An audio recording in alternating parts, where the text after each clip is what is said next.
So my first tip is to book a makeup artist, and there are two reasons for why I believe that. The first one is if you think back to the last wedding you attended or the last event you attended to, look at the girls and you'll see, and you probably noticed that a lot of girls are doing their own makeup very, very well and looking pretty much perfect. Lots of girls have learned from the likes of YouTube and from friends, and they are doing their makeup so well and so professionally. And if your makeup is the same, then you don't really stand out from the crowd. A makeup artist will have been trained to make you look the best and make the best use of your own features. So if you're slightly fuller in the face, then they'll apply techniques like contouring to make you look slimmer. They will apply highlighters in the appropriate places. Shine is really important. You want to have some natural dewy, shiny look to parts of your face which are natural looking, but you don't want it so shimmery or shiny and heavily pigmented that the camera picks it up as white light. You know, when traditional flashes are used. So it's all these little things that you think about. Also powder. You know, you don't want to use powders that, you know, with non-HD cameras might pick up as white light, or you might even see the powder in certain places which you might not know about. A lot of girls also wear the wrong colour foundations and don't realise it. I know somebody that I see on an everyday basis that has a white mask around her chin because it's not colour corrected.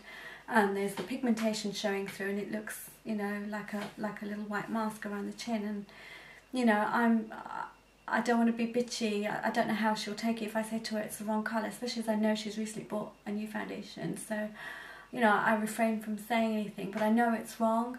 But she might not necessarily do that. And if she was a bride, she might go and do her own makeup and think it's fine, but it shows up in pictures.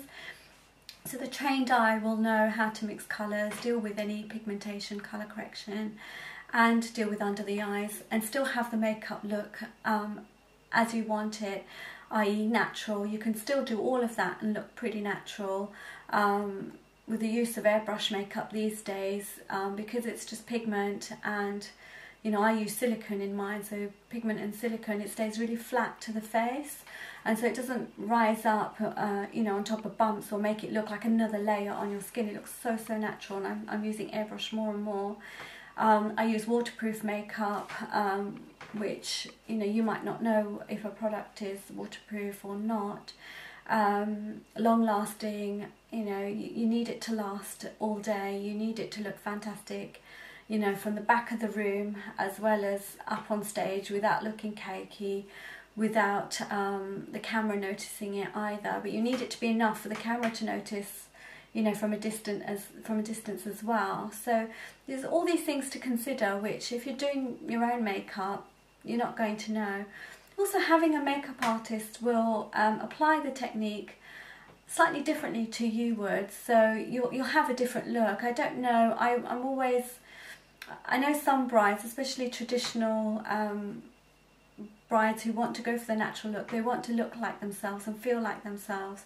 But I always say, if you're going to book a makeup artist, it's nice to use colours and application, you know, techniques. They might get the shape of your eye different, you know, to how you would normally do. So it's just nice to look that little bit more special for your special day and your special occasion. And of course, you would never ever not know how it's going to look before your wedding day. You would always have a trial, and that is highly, highly recommended. But I'll talk about that a bit more in another video. So that was the first reason why I feel you should book a makeup artist. Well, the two reasons I actually worked in. One is that you should, you know, you want it looking great for the cameras, flawless,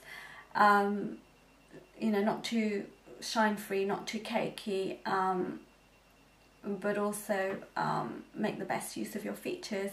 And the second being that, you know, you want to look more special than everybody else and stand out from the crowd.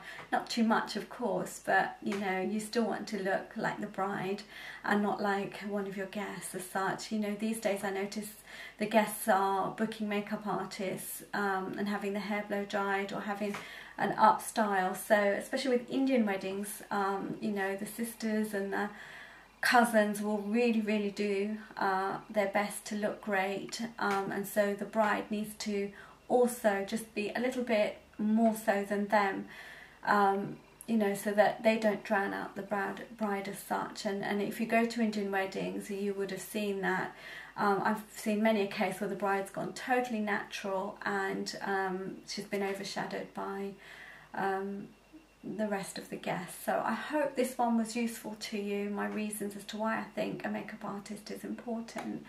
And if you're really uncomfortable about letting somebody else do your makeup, perhaps book a session or two with a makeup artist to get them to teach you how to apply your makeup yourself on the day, applying techniques they recommend, so that you still have a bit of both. You've got control over how you look, but you've got the products and the techniques that a professional has created for you. Anyway, having recorded this video, I can see that there's probably some things that I've forgotten to say, some important points. So please do open the box below and have a look at the video description, where I'll add in different things as I remember them as I go along on this particular subject. Take care, and I'll see you guys soon. Bye.